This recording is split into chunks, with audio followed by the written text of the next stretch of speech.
सोना हो सुहाग बताऊं तुमसे नाल सुहाऊं रे सोना सुहाग बताऊं तुमसे नाल सुहाऊं रे ज्ञान सबर की भूख लगाऊं पानी कर दिखलाऊं रे ज्ञान सबर की भूख लगाऊं पानी कर दिखलाऊं रे गुरु जी को शीश नवाऊं रे मैं अभिमानी तुझे कैसे समझाऊं रे गुरु जी को शीश नवाऊं रे मैं अभिमानी तुझे समझाऊं रे थोड़ा हो लगाम लगाऊं ऊपर झील कसारे थोड़ा हो लगाम लगाऊं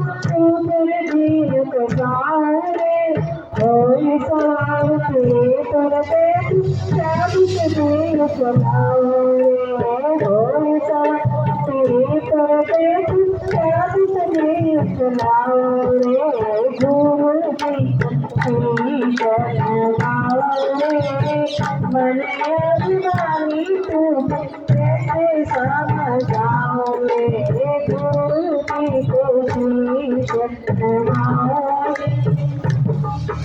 भिखारी तुझे कैसे समझाओ हाथी हो शरीर बनाओ तारों पेड़ बनाओ रे हाथी हो शरीर बनाओ तारों पेड़ बनाओ रे और महारत तेरे पर देख अंकुश दे चलाओ रे और महारत तेरे पर देख अंकुश दे चलाओ रे गुरु जी नमाओ रे मैं अभिमानी तुझे कैसे समझाऊं रे गुरु जी नमाओ रे मैं अभिमानी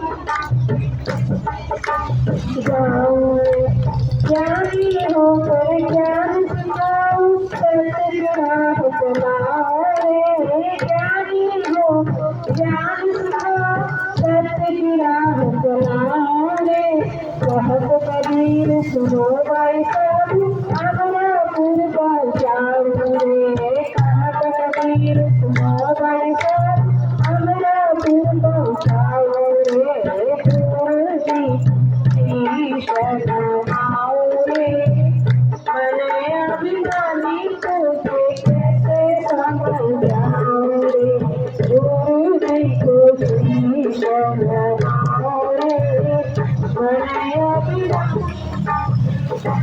समझाऊं रे। तो कभी कभी क्या कहते हैं कि मन अगर तो सोना हो तो कहते आग में जलाकर के तुझा तेरा कहते रस बना देता अगर तू घोड़ा होता तो कहते तेरे से लगाम लगा करके मैं अंकुश रख सकता था अगर हाथी होता तो कहते अंकुश दे चलाओ फिर कहा कि ये मन तू उसमें से कुछ भी नहीं तो ये मन किससे बस रहता है तो कबीरदास जी कहते हैं कि ज्ञानी हो ये ज्ञान सिखाओ और कहा कि सत्य की राह चलाओ रे कि ये ज्ञान के माध्यम से ये मन हमारा कंट्रोल में रहता है और ज्ञान किसका तो कहते ज्ञान भगवान का जब भगवान के नाम का लगाम लगाएंगे जब भगवान के नाम की अंकुश लगाएंगे कहते तब जाकर के ये मन रुकता है पर ताकि ये भगवान का नाम है वैसे तो ओम नमो शिवाय भी हम करते हैं राम राम भी करते हैं पर ताकि बोलते रहते हैं पर मन तो भागता है पर संतों ने कहा कि ज्ञान किस चीज का तो कहते कि एक भगवान का नाम जो है कहते कि हमारे अंदर चल रहा है हमारे श्वासों में चल रहा है अगर ये श्वासों की माला चलाने का ज्ञान मिल जाए ना तो कहा कि ये मन वश में रहता है और इसीलिए हम क्या गाते हैं हनुमान चालीसा गाते हो ना हनुमान चालीसा में क्या आता है कि भूत पिशाच निकट नहीं आवे, महावीर जब नाम सुना। कि भूत पिशाच बाहर भी है, भूत पिशाच अंदर भी है कि नहीं। सारे ऐसे ऐसे ख्याल आते हैं डरावने, वो भूत पिशाच से कम।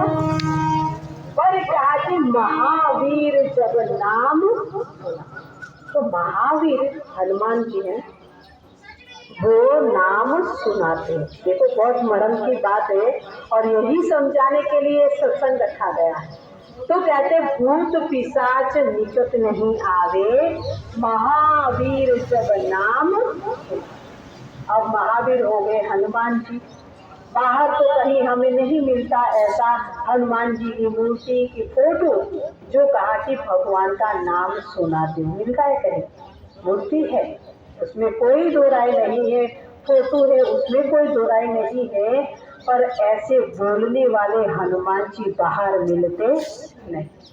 पर कहा कि एक बोलने वाले हनुमान जी है, और वो कहाँ पे है? हमारे अंदर में। हमारे पवन पुत्र हमारे श्वास है, ये श्वास ही हनुमान है, और ये श्वासों के अंदर भगवान के नाम चल रहा है, भगवान के नाम की माला चल रही है।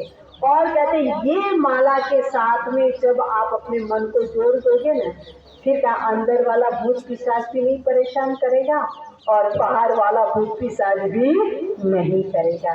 तो देखो मन वश में किससे होता है? तो कहते अंदर वाली भक्ति से। यही तो बात हनुमान जी सन बताते हैं कि राम भी अंदर है, और राम के नाम की माला भी अंदर है। और ये जब चलाना सीख जाते हैं तो फिर कहा कि हमारा मन कहा कि पवित्र हो जाता है। ये मन फिर दुनिया में भागता नहीं है, और कहा कि ये विधि अंदर वाले भगवान को जानने की विधि के लिए क्या करना पड़ेगा। तो हम क्या चाहते हैं कि जय जय जय हनुमान गोसाई, और कृपा करो गुरु। बैटरी कम है, कृपया फोन चार्ज करें। कृपा से मिलता है, बैटरी कम है, कृपया फोन चार्ज करें। गुरु की कृपा से अंदर वाले भगवान का नाम की माला, सबका ज्ञान मिलता है। ये ज्ञान जब मिल जाता है ना, फिर मन हमारे बस में रहता है। फिर हम भी मीरा के जैसे पवित्र बन सकते हैं, हम भी सबरी की तरह पवित्र बन सकते हैं। हम भी कहा कि भगवान के नाम में इतने मस्त हो जाए। नंदा नाई हो गया था ना, उसके घर में, नंदा नाई के घर में कहते कि शाम के समय कुछ संत आए, तो कहा कि संतों ने कहा कि भाई भोजन करा। अब भोजन कराया तो फिर कहते चलो थोड़ी देर सत्संग करते हैं।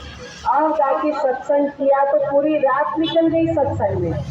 अब जाके सुबह सुबह जब साधु संत जाने लगे तो नंदा नाई को याद आया, अरे मेरे को तो जाना था, मुझे तो राजमहल में जाना था दुर्योधन की मसाज करने, दुर्योधन की सेवा करने के लिए। और कहा कि देखो आज तो मैं चूक गया, और कहा कि अब ये दुर्योधन क्या करेगा, मुझे सजा देगा, मुझे हो सकता फांसी पे चढ़ा देगा। पर जाके डरता दुर्योधन के पास पहुंचा, महाराज मुझे माफ करना। दुर्योधन कहता, हे नंदा मैं तो आज तेरे पर बहुत प्रसन्न हूँ। अब वो नंदा को पता ही नहीं चले कि अच्छे में बोल रहे कि बुरे टोंट में बोल रहे। वो कहता महाराज मैं नहीं आया था। कहते झूठ क्यों बोलता है, आज रात को तूने जो सेवा की है मेरी, ऐसी सेवा कभी तूने पहले नहीं की। आज तू सेवा ऐसी करी, मेरे को तो लगा कि मैं तो ध्यान में समाधि में चला गई, इतना अच्छा लगा। अब नंदा सोचने लगा, नंदा नाई मैं तो गया नहीं था, और कहा कि कौन आकर के गया होगा। फिर उसमें याद आया कि देखो मैं सत्संग में रह गया, साधु संतों की सेवा में रह गया, तो भगवान मेरा रूप लेकर के दुर्योधन के वहां पर पहुंच गए। और इसीलिए कहते हैं कि जो भगवान के नाम में, भगवान कहते मैं तेरे काम में। और उसका कि जो व्यक्ति अपने काम में, भगवान कहते मैं अपने धाम में। भगवान के तुम बिजी रहोगे मैं नहीं करूँगा। तो ये भगवान का जो नाम है, भगवान की शक्ति जो है हमसे दूर नहीं, हमारे अंदर है। और यही अंदर वाली शक्ति को जान करके भजन ज्ञान भगवान शंकर करते कहते कि देखो देवों के देव महादेव है, आदि गुरु है, पर बैठ करके ध्यान कर, किसका ध्यान करते, अपने अंदर जो प्रकाश है, अपने अंदर जो ज्योत है, उसका ध्यान करते। और का यही शिक्षा हम सबको देते हैं कि दुनिया में ज्यादा उलझो मत, जो कुछ मिलता है उसमें संतोष रखो, पहाड़ में भी खुश रहो, पर क्या कि अपना अंदर क्या कहते नाम जपते रहो, काम करते रहो, और प्रभु प्यारे का ध्यान तुम धरते रहो, और कोई उलझन में पड़ना नहीं है। और ऐसा करेंगे तो भगवान दौड़े दौड़े हमारे मन मंदिर के अंदर प्रकट हो जाएंगे और हमारा जीवन धन्य बन जाएगा। तो कहा कि आप सब लोगों को सत्संग को सुना और इतना सुंदर आयोजन किया, इसके लिए बहुत बहुत धन्यवाद। मंदिर की कमेटी के लिए, मंदिर के अध्यक्ष के लिए बहुत बहुत धन्यवाद। और ताकि अब एक साल में एक ही बार बस बुलाना, बीच में भी बुलाया करना, तो देखो बार बार सत्संग सुनने को मिलेगा। ऐसे कहा कि साल में एक बार, गोपाल भाई कहते साल में एक बार होता है, मैं सोचती हूँ बार बार करते रहेंगे तो आप सब लोगों को सत्संग सुनने को मिलेगा। बाहर तो नहीं जा पाते, यहाँ पर सत्संग की गंगा यहीं आपके पास आ जाएगी। तो बहुत बहुत धन्यवाद। और सत्संग की जो बात सुनी अच्छी लगी, शुरू से अपने अंदर दुख धारण करना, और मैं अपने विचारों को यहीं पर विश्राम देती हूँ। बहुत श्री सत्संग महाराज की आदि शक्ति श्री जगतजननी माता की, आनंद कंद भगवान की, साचे दरबार की।